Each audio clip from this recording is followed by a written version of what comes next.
Shalom, selamat pagi Bapak Ibu, Saudara-saudaraku yang dikasihi Tuhan kita Yesus Kristus. Sebelum kita mengawali aktivitas kita hari ini, saya mengajak kita untuk terlebih dahulu bersekutu dengan Tuhan melalui firman-Nya. Kita persiapkan hati kita untuk menyambut firman Tuhan. Damai sejahtera Allah yang melampaui segala akal dan pikiran, itulah kiranya yang memelihara hati dan pikiranmu di dalam Kristus Yesus Tuhan kita. Amin. Firman Tuhan renungan pada hari ini, Sabtu tanggal 29 Juli tahun 2023, tertulis dalam kitab Pengkhotbah pasal yang ke-7, ayat yang kedua berbunyi demikian. Pergi ke rumah duka lebih baik daripada pergi ke rumah pesta, karena di rumah dukalah kesudahan setiap manusia. Hendaknya orang yang hidup memperhatikannya. Demikian pembacaan firman Tuhan. Saudara kekasih, Salomo, penulis kitab Pengkhotbah ini, ingin menyampaikan suatu dasar pemikiran mengapa kita lebih baik berada di rumah duka daripada pergi ke rumah pesta. Meskipun sebenarnya pengkhotbah dapat memberi dan membagi waktu untuk dua keberadaan ini, tetapi pengkhotbah tidak menyarankan demikian, karena tidak semua hal, terlebih hal yang sangat penting, dapat disatukan atau dibagi-bagi. Kita harus memiliki sikap yang jelas untuk menentukan mana yang menjadi prioritas. Ada baiknya juga dalam menentukan hal yang menjadi prioritas itu, kita melandasinya atas dasar yang benar dan memiliki dasar filosofis dan teologis untuk kita hayati dan hidupi. Satu hal yang menjadi dasar sudut pandang pengkhotbah mengatakan lebih baik berada di rumah duka daripada di rumah pesta adalah, di rumah duka itulah kesempatan terakhir kita dapat melihat orang yang meninggal.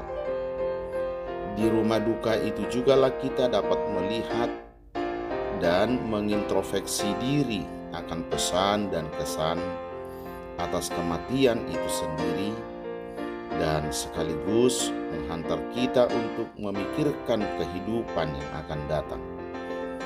Di sana kita dapat mengambil hikmat atas kehidupan yang sudah kita jalani saat ini, terlebih kehidupan yang akan kita jalani kelak. Saudara kekasih, melalui nats firman renungan hari ini, kita diajak dan diajar untuk tidak salah pilih di dalam pilihan-pilihan yang ada di dalam kehidupan kita. Hidup yang serba canggih sekarang ini sering memperhadapkan kita kepada banyak hal, baik berupa persoalan dan kesempatan. Bahkan persoalan dan kesempatan yang kita hadapi itu bukan sesuatu yang sederhana. Bukanlah persoalan antara hitam dan putih, tetapi kita menghadapi persoalan yang sangat rumit dan kompleks. Ibaratnya kita sedang berada di ruang abu-abu. Banyak pilihan, namun hanya satu yang harus dipilih. Tak kala hal itu telah kita ketahui dan sadari, maka hal itu akan mengajar dan mengajak kita untuk mau dan bersedia berbenah di dalam hidup kita, untuk masuk ke dalam kehidupan yang lebih baik. Kehidupan yang dituntut Allah dari kita bukan sekedar hidup baik, tetapi hidup baik dan benar. Sebab sekedar baik itu tidak lagi cukup untuk menentukan kemana kita melangkah.